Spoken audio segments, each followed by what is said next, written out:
Eh bien bonjour à tous, c'est MrB pour un tutoriel sur la 2M Tuto, donc cette chaîne qui vous propose des tutoriels de 2 minutes ainsi que des tutoriels un peu plus avancés sur les différents logiciels de compositing et d'effets spéciaux ainsi que de montage vidéo. Alors dans ce tutoriel on abordera Adobe After Effects, son utilisation, son interface et un peu un démarrage rapide puisque ce logiciel est assez complexe et assez poussé. Je ne vais pas vous faire attendre plus longtemps puisque je vais vous apprendre comment créer un projet, comment créer une composition. Alors pour ce faire il suffit d'aller cliquer dans composition en haut, de faire une nouvelle composition, ou bien de venir dans l'onglet projet qui ici n'est pas là, se trouve dans fenêtre puis projet. Donc on fait un clic droit donc, dans ce projet, on fait nouvelle composition, ou alors on clique sur ce petit icône à gauche de vide PPC par défaut, et on vient créer notre nouvelle composition. Alors lorsqu'on clique sur cette icône, vient s'afficher une fenêtre avec plusieurs paramètres. On peut modifier la largeur, la hauteur, la fréquence d'image par seconde, ainsi que sa durée. Donc moi je peux par exemple mettre une vidéo de 1 minute, hop, à 25 images par seconde en 1920 par 1080. La couleur de l'arrière-plan est noire, mais cela n'a pas grande importance. Je clique sur OK, voilà. Ma composition est créée, on voit s'afficher donc un cadre noir en plein milieu, donc c'est là où viendront s'afficher les différents effets ainsi que les différentes images de la vidéo. Dans le projet, on peut voir que notre composition est venue s'afficher, c'est là que viendront s'afficher tous les médias importés, et ainsi que tous les médias créés. Et en bas se trouve donc la timeline qui viendra afficher tous les effets, tous les calques, toutes les vidéos, ainsi que leur déroulement dans le temps. Alors on a créé une composition, mais on peut également justement faire une composition à partir de paramètres vidéo. Alors pour cela, donc je vais supprimer ma composition et importer une vidéo, et je créerai une composition autour des paramètres de cette vidéo. Alors pour importer ma vidéo, je fais un clic droit dans l'onglet projet. Donc je fais clic droit, je vais sur importation fichier, et je sélectionne ma vidéo. Je vais prendre celle-ci. Il est également possible de faire glisser directement nos vidéos dans l'onglet projet. A noter qu'il est impossible d'importer une vidéo de plus de 3 heures sur After Effects, puisque After Effects limite ses compositions à une durée de 3 heures. On peut l'importer, mais on ne pourra pas l'utiliser avec cette durée. Alors on se retrouve donc avec notre vidéo, donc ce média dans projet. Il suffit pour créer une nouvelle composition directement avec les paramètres de la vidéo, de faire glisser en cliquant sur la vidéo, de faire glisser donc le fichier sur l'icône dont on avait parlé tout à l'heure. Hop. Et voilà, la vidéo est créée avec directement les paramètres de la vidéo. Si je vais justement sur la composition créée et que je fais un clic droit, puis je regarde les paramètres de composition, on peut voir que la composition a parfaitement les paramètres de la vidéo. Donc largeur 1280, hauteur 720 pixels, une fréquence d'image par seconde de 29,97 et une durée de 1 minute 25 et 16. Alors voilà, on clique sur OK. On ne va pas toucher aux paramètres puisqu'ils sont parfaitement adaptés. Et là on peut voir que si je fais bouger le petit curseur de la timeline, la vidéo va venir se dérouler. Donc voilà, donc c'est parfait, mais pour venir lire la vidéo, il suffit d'appuyer sur pour venir se faire déplacer seul le curseur, il suffit d'appuyer sur espace. Donc cela correspondra à la flèche, vous voyez que la vidéo avance toute seule. Cela correspond à la flèche dans l'onglet prévisualisation, qui se trouve également dans fenêtre et prévisualisation ici. Donc si je clique sur la flèche, cela va faire une lecture assez lente. D'ailleurs on peut voir que dans les informations, le nombre d'images par seconde va s'afficher. On peut voir que lorsque c'est en rouge, c'est que la vidéo descend en dessous du nombre d'images par seconde réel. Donc on n'a pas vraiment notre vidéo en temps réel. Pour l'avoir en temps réel, il suffit de faire une prévisualisation RAM, c'est difficile à dire, en cliquant sur la touche 0 du pavé numérique, ou alors en cliquant sur ce petit icône ici, qui correspond à la prévisualisation RAM.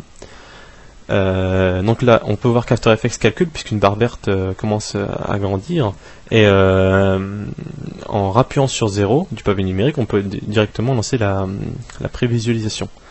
Si on la laisse aller au bout de son travail, si on laisse Adobe After Effects aller au bout de son travail, on peut voir que la vidéo se lancera quand la barre verte atteindra son terme. Oups, c'est peut-être un peu fort quand même, je vais peut-être couper le son pour l'instant. Donc là, voilà, ma vidéo se lance. Là, elle est en temps réel, puisqu'on peut voir que les FPS ne baissent pas. Ensuite, on peut faire seulement une prévisualisation. Oula, pardon. Encore ce mot maléfique. On peut faire une prévisualisation RAM, donc de seulement le son. Donc, je me répète un peu là. En appuyant directement sur le point à côté du 0 du pavé numérique, donc point supre. Lorsqu'on clique sur cette touche, le lancement du son se fait immédiatement. Bon là j'ai désactivé le son puisque le son est un peu fort. D'ailleurs je peux peut-être le mettre un peu plus bas. Hop. Si je le mets un peu plus bas et que je le lance, peut-être que je le réactive sinon ça marche pas. Voilà, donc le son se lance parfaitement et la vidéo reste fixe, pour pas prendre trop de mémoire. Donc ce qui permet justement si on fait une coordination par exemple au niveau du son, de trouver un son bien spécifique en lançant cette petite lecture du son. Alors pour être un peu plus précis au niveau du son, il suffit de dérouler les paramètres du son. Donc on peut venir voir le signal en déroulant les paramètres ici.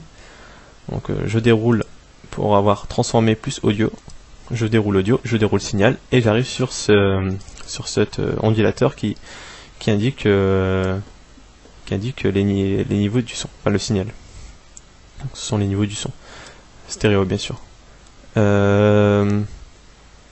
là ça me permet d'être un peu plus précis. Il y a aussi également des paramètres au niveau des solides, mais ça on y reviendra plus tard. Dans un autre tutoriel bien sûr. Je vais fermer ça, c'est pas très utile.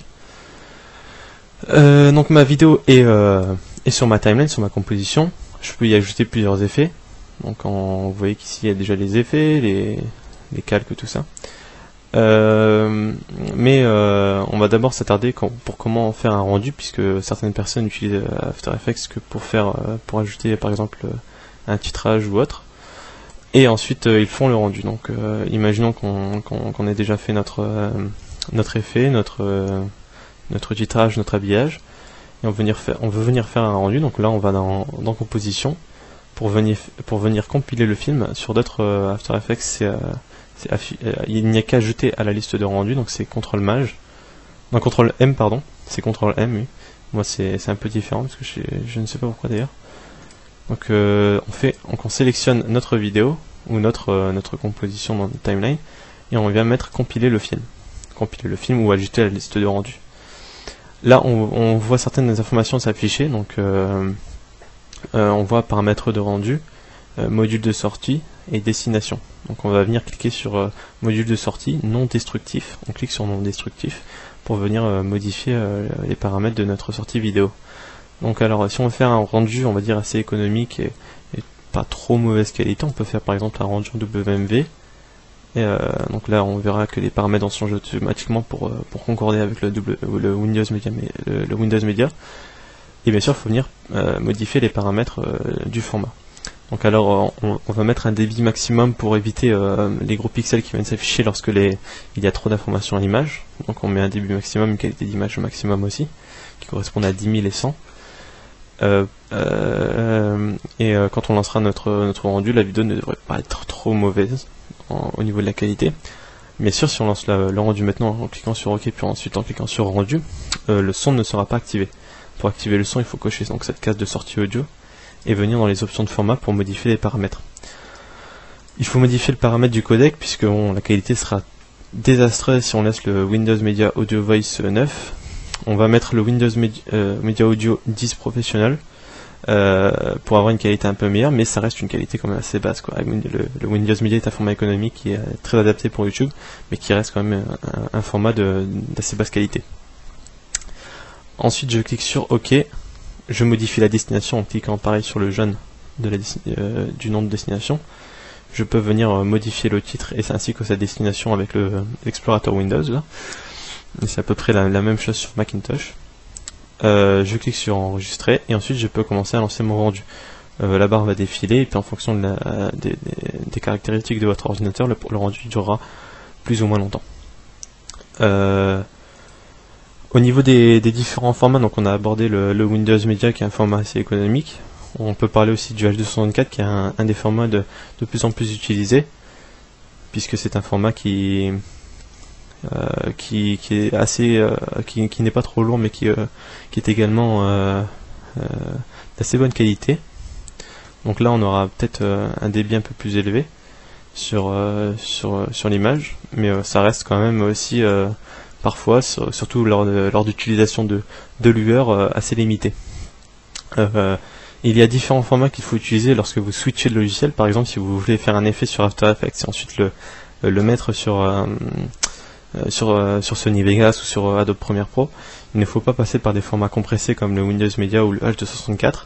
C'est inutile et ça vous dégradera plus la vidéo que ça ne vous sera utile. Il suffit justement de faire un rendu en AVI, donc c'est un format non compressé par défaut.